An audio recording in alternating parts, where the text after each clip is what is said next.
Give them an inch and they'll take a mile.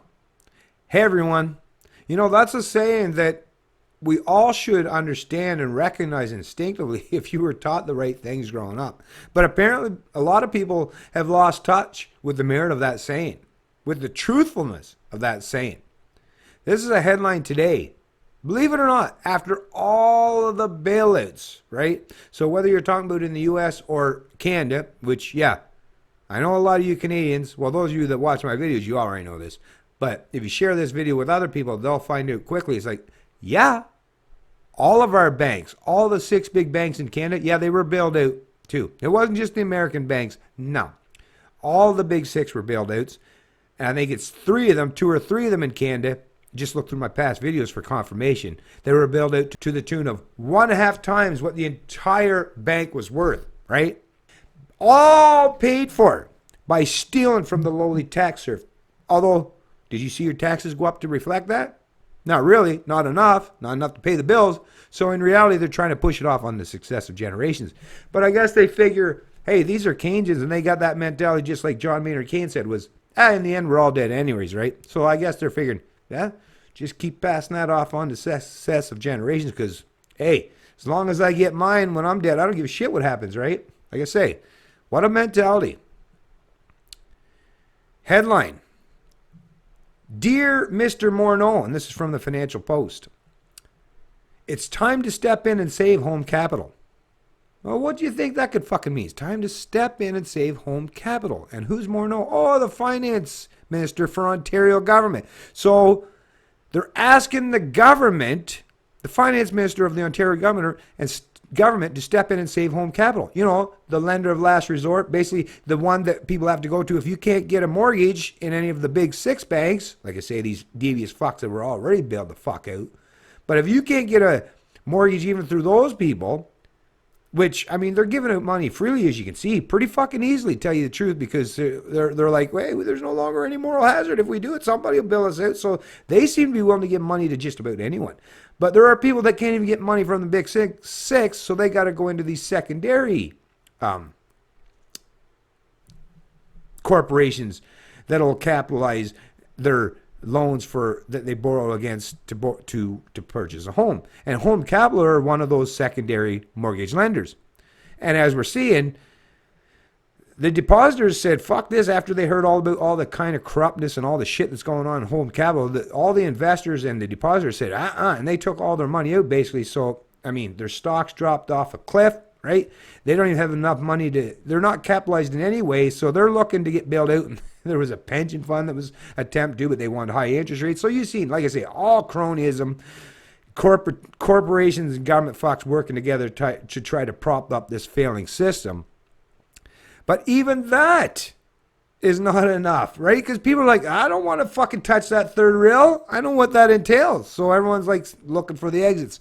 So Jordan Horowitz and David Taylor, special to Financial Post, their idea is, let's just get the taxpayer to fucking bail us out once again. Fuck both of you dumbass fucking parasitical pieces of shit. Funds that we manage own shares in Home Capital Group, Inc., the majority of which, funds that we manage own shares in Home Capital Group, Inc., the majority of which were purchased after the major sell-off last month. We are writing to ask Finance Minister Bill Morneau to act to save the company, which we believe is the victim of aggressive U.S. investment bears who are drawing unwarranted comparisons with the 2008 U.S. housing crisis. No, it's not unwarranted. What it is the Americans, people like to look at the Americans because of their housing market crash and say, oh, look, poor dirty fucking, poor pathetic bastards and bitches. But in reality, they were like, they took their medicine. They ripped the fucking Band-Aid off. And that's why that economy's doing a whole lot better than Canada, even though they keep trying to prop up Canada. Canada has not corrected any of the bad behaviors yet. That's why the fucking debts keep increasing tremendously. The Americans are at least trying. But like I say, these parasitical pieces of shit try to paint that in a completely opposite light, right? And if you really believe that Canada's fucking so much, we're just so much better than the Americans, really? Really though? Like I say, Just go down to the U.S. and see how much the purchasing power is of their dollar, even though their dollar has been greatly reduced too, right? But just look at how they live down there and how many opportunities are afforded to them, right? And how quickly their growth model can come back around, and how the psychology of the American people is in comparison to Canada. And you tell me, oh yeah, we're doing so much better? Fuck, really? Really? Yeah. Nice try to sell that one, but yeah, I'm not fucking having nothing to do with it. Let's begin with the U.S. crisis, which was precipitated by a deterioration in asset quality that had been either not noticed or ignored. Each month, asset quality weakened, delinquencies accelerated, and foreclosures spiraled out of control. Because, yeah, the American people are much more quickly to say, hey, you're not taking advantage of me. Whereas Canadians, see how the spin is? You see how the spin happens? They try to make it the fact that Canadians are much more subservient, obedient, and conformist to the ruling class, as if that makes us better. That don't make us fucking better. Holy shit. Like the psychology, what they're trying to tell people of Canadians. No wonder this country is so goddamn fucked up, man. I didn't know this as a kid, but when you read these things as an adult, you're like, yeah, that explains a lot of the history when I was growing up. It explains a whole lot. A series of increasingly lax underwriting standards, i.e. 2% money down 40-year terms, which, yes, that was here in Canada too, just because they've stepped up to try to change that. But like I said, forget about what they try to use as a backstop. There's always going to be that secondary. They still create these, like, Home Capital exists for a reason, right? So it's like, oh, none of us big 6 banks will lend to you, but hey, these guys will, right? So no matter how much these central planners, they're never going to actually put an actual backstop to this reckless lending, right? They're just trying to put forth a better presentation that looks like they're at least trying to be somewhat responsible, and in reality, they're not. But anyways, this whole article, I'm not going to read the whole thing. It is a long article, and I'll put a link to it in the description of this video. And you read it, and I'm telling you, like I keep saying in my videos, and I'm telling you, I don't say this just for the sake of fucking spewing words or hot air out of my mouth. I'm telling you, it is important for you to read them, because these are things that you need to understand, even if it's not truthful. You at least have to know what's in the mind of these people. If you don't understand how they're thinking, well, good luck trying to figure anything out.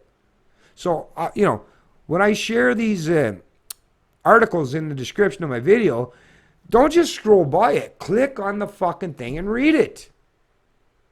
That's what helps educate and inform you. That's just like, let's say you perceive them as your enemy. Well, how would you know better how to go against your enemy than to know what they're trying to do? And the only way you're going to know that is to know what they're saying or know what their habits and behaviors are all about. Right? But in reality, like I say, what this is ultimately, what this whole article is all about and what it entails is they're asking once again for the Canadian taxpayers to be the fucking backstop against all this fucking cronyism, all this Ponzi scheme is what they're trying to force the Canadian taxpayers to put a backstop against it so they can continue this fucking scheme for a little bit longer. And if Canadians are foolish enough, right? And if you Canadians, if you're willing to keep, every time they keep dangling that little bit of bait in front of you, if you keep chomping at it, well, don't be surprised, don't be shocked, and don't be outraged after you find out subsequently that, yeah, when they're pulling you out and you realize, oh, I'm on the hook, and you're now their fucking meal, well, at that stage, the game's a little too late to start getting concerned then now, isn't it? It's a Canadian Libertarian, and I love liberty.